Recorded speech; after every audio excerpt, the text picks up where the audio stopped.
இந்த தர்பூசணியை இன்ஜெக்ஷன் மூலமா கலர் வர வச்சிருக்காங்க அப்படின்னு சொல்லி வீடியோ வெளியிட்டிருக்காங்க. இதுவும் ஒரு வகையான தண்ணி தான். இதை வந்து நிறமாட்டப்பட்டிருக்காங்க. இதை எந்த அதிகாரியாவது சோதனை செஞ்சு இதை நிறமாட்டப்பட்டிருக்காங்க, இது உடலுக்கு கேடு அப்படின்னு சொல்லி வீடியோ அறிக்கையை வெளியிட்டிருக்காங்களா?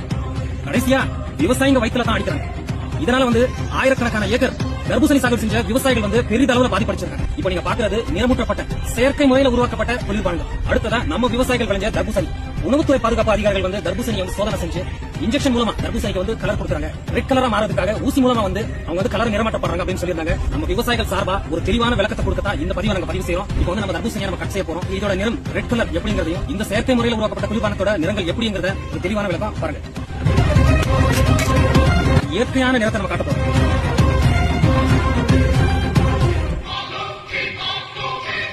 இது வந்து பாத்தீங்கன்னா தர்பூசணியோட இயற்கையான நிறம். அதாவது இந்த ரெட் கலர் எந்த ஒரு இன்ஜெக்ஷனும் போடாம நம்ம விவசாயிகள் விளைஞ்ச தர்பூசணியோட இயற்கையான நிறம். இப்ப அடுத்ததா நம்ம பார்க்க போறது நாவப்பழம்.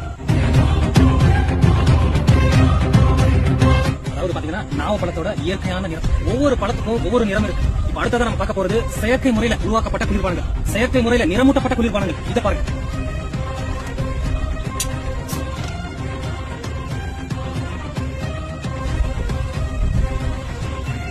நீங்க பாக்குறது சுத்தமான தண்ணி. இயற்கையாவே தண்ணிக்கு வந்து நிறம் கிடையாது. இது வந்து செயற்கை முறையில நிறமூட்டப்பட்ட குளிர்பானம். இயற்கையாவே தண்ணிக்கு வந்து நிறம் கிடையாது. இதுவும் ஒரு வகையான தண்ணி தான். அப்போ இதுக்கு மட்டும் நிறம் எப்படி வந்தது? இதை வந்து எந்த ஒரு அதிகாரியாவது சோதனை செஞ்சு இந்த குளிர்பானம் நிறமூட்டப்பட்ட செயற்கை முறையில நிறமூட்டப்பட்ட குளிர்பானம் உடலுக்கு கேடு அப்படின்னு சொல்லி யாராவது ஒரு அறிக்கையை கொடுத்திருக்காங்களா? விவசாயிங்க விளைஞ்ச தர்பூசணியை நிறமூட்டப்பட்டிருக்காங்க, நிறம் மாற்றப்பட்டிருக்காங்க அப்படின்னு சொல்லி வீடியோ அறிக்கையை வெளியிட்டிருக்காங்க. அதிகாரிகள் வெளியிட்ட வீடியோ பதிவால மக்கள் மத்தியில ஒரு குழப்பம். தர்பூசணி சாப்பிடலாமா வேண்டாமா அப்படின்னு சொல்லி. இதனாலேயே தர்பூசணியை வாங்க மக்கள் யாருமே முன் வரல. ஆயிரக்கணக்கான ஏக்கர் தர்பூசணி சாகுபடி செஞ்ச விவசாயிகள் வந்து இதனால பாதிப்படைஞ்சிருக்காங்க. இதுக்கு காரணம் மக்கள் தர்பூசணி வாங்கல, அதனால வியாபாரிகள் விவசாயிகள் கிட்ட வந்து தர்பூசணியை எடுக்கல. பாதிக்கப்பட்டது என்னவோ கடைசியில விவசாயிகள் தான். அதிகாரிகள் வந்து தர்பூசணிக்கு வந்து நிறமாற்றப்பட்டிருக்காங்க அப்படின்னு சொல்லியிருந்தாங்க.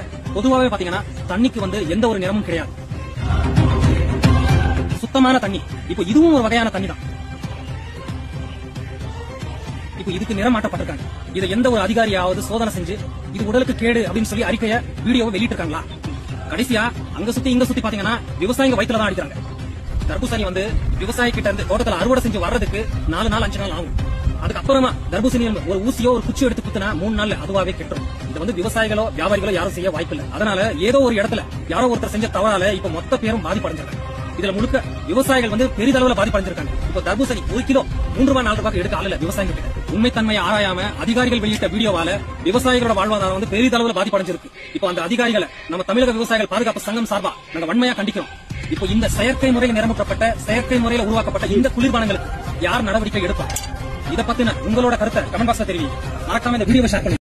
இப்ப இந்த சன் தொலைக்காட்சி எடுத்துக்கிட்டோம் அப்படின்னா அடிக்கடி ஒரு உணவு பாதுகாப்பு அதிகாரி ஒருத்தர் வர நீங்க பாத்திருக்கீங்களா? இப்ப இந்தியா 1950 1947 சுதந்திரம் பெறுது. அப்ப இத்தனை வருடங்களாக தமிழ்நாட்டுல உணவு பாதுகாப்பு அதிகாரிகள் இருந்திருப்பாங்க. ஆனா எந்த ஒரு உணவு பாதுகாப்பு அதிகாரி இப்ப சமீப காலமாக ஒரு உணவு பாதுகாப்பு துறை அதிகாரி வேலை செய்யற மாதிரி செய்யலையா? செஞ்சிருப்பாங்க. ஆனா இந்த உணவு பாதுகாப்பு துறை அதிகாரி எங்க போனாலும் இவரை சுத்தியே காணொலிகள் வருது. இவரை பற்றி இவர் என்னென்ன வேலை செய்யறாருலாம் வருது. உங்களுக்கு யாருன்னு தெரியுதா? ஏன்டா இந்த உணவு பாதுகாப்பு அதிகாரி மட்டும் அதிகமா வராரு அப்படின்னு நீங்க என்னைக்காச்சும் யோசிச்சிருக்கீங்களா? சிந்திச்சிருக்கீங்களா? ஏன் தெரியுமில? ஏன்னா இவர் கருணாநிதியின் உறவினர். அதனாலதான் நீங்க நல்லா ஒண்ணு புரிஞ்சுக்கணும். சின்ன திரையிலேயோ பெரிய திரையிலேயோ அடிக்கடி ஒருத்தன் முகத்தை கொண்டு வந்து நம்ம முன்னாடி நிறுத்தினாங்கன்னா அது திராவிடம் பின்னாடி இருக்கு தமிழ்நாட்டுல அப்படின்றத நீங்க புரிஞ்சுக்கணும். புள்ளி சுழிய 2.5 20,000 பேர் இருக்காங்க தமிழ்நாட்டுல ஐயா கருணாநிதியின் சமூகத்தை சேர்ந்தவர்கள். அவர்கள் எப்படி இங்க தமிழ்நாட்டில் தமிழர்கள் முன்பு நிறுத்தப்படுகிறாங்க? இப்படித்தான். அப்ப கருணாநிதியின் உறவினர் அப்படின்ற ஒரே ஒரு காரணமாக தான் இந்த உணவு பாதுகாப்புத்துறை அதிகாரியை சன் டிவியில கொண்டு வந்து இவ்வளவு இதுவா போடுறாங்க, எல்லா ஊடகங்களையும் போடுறாங்க. இதுதான் விஜயநகர ஃபார்முலா. அப்ப மக்கள் மனதில் மூளையில கொண்டு போய் திணிப்பானுங்க அந்த முகத்தை. இவருதான் இவருதான் இவருதான் இவருதான் அப்படின்ட்டு. நம்மளுக்கு தெரியாது. இப்ப தெரியுது இது ஏதோ ஒரு பின்புலம் இருக்கின்றது அப்படின்ட்டு. உங்களுக்கு புரியுதாப்ப?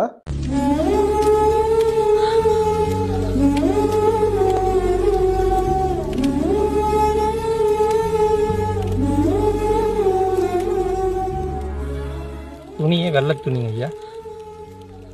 துணி வெள்ளையாக இருக்குதா? இதில் ஒரு மூளை பக்கமாக பழத்தை நினைக்கணும். நல்லா உதறி வச்சு இப்போ அந்த பழத்துடைய கலர் தெரிஞ்சுக்கலாம் வேரியபிள். நல்லா கவனமாக பாருங்கள். ஒரு உதாரணத்துக்கு திராட்சை வாங்குகிறோம். திராட்சை எடுத்தாலும் அது அந்த திராட்சையுடைய தன்மை கொடுக்குது. நாவல் பழம் எடுத்தால் நம்ம நாக்கில் சாப்பிட்டு போட்டால் அதுக்கு தகுந்த மாதிரி கலர் இருக்கும். இதில் ஊசி அப்படி இருந்தாங்கன்னா அவங்க ஆய்வு பண்ணுங்க, இல்லைன்னு சொல்லலை. அதை வந்து அந்த கடைக்காரில் கூட்டு தகுந்த நடவடிக்கை எடுங்க. இதனால நாங்கள் உற்பத்தி பண்ண ஏனை எத்தனை ஹெக்டர் தெரியுமா, 2000 3000 ஹெக்டருக்கு மேல தேக்கம் நிலையில இருக்குது. இப்ப விலையே வந்து மிக மிக மோசமான நிலைமை இருக்குது. 2 ரூபாய்க்கு எங்க தோட்டத்தில் இன்னைக்கு தரணும்.